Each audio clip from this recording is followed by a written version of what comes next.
C'est une poignée de main qu'on pensait inimaginable il y a encore quelques mois. Le président libéral a su convaincre l'ancien député du PTB de rejoindre ses rangs. Sur les constats, on est très proche, il y a une urgence sociale.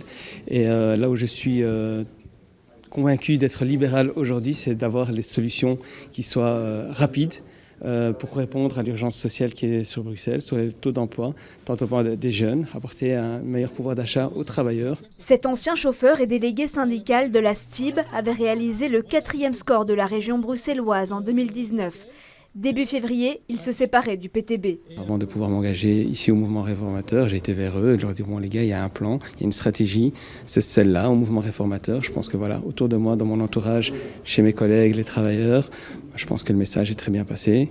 Et on va continuer pour pouvoir les réaliser. Fort de son expérience auprès des travailleurs pendant ses 10 années au Parlement bruxellois, l'homme de 47 ans constitue un argument de poids pour l'EMR. C'est un travail de terrain qu'on opère depuis maintenant plusieurs années dans toute une série de quartiers où c'est vrai qu'on n'a pas assez vu l'EMR, on est un peu déçu aussi. Et je crois qu'à force d'y aller sans a priori, en expliquant pédagogiquement notre programme, en quoi nous voulons créer plus d'emplois, valoriser mieux les entrepreneurs, les travailleurs.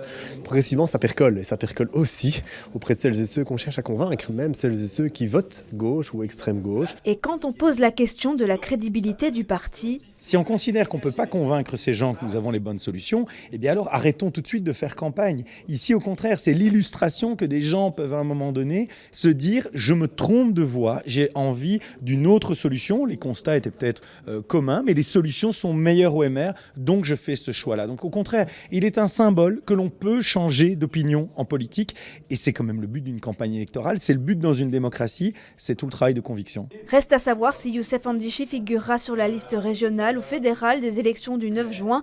Pour les élections communales d'octobre, il portera le message du MR dans une commune du nord de Bruxelles encore à définir.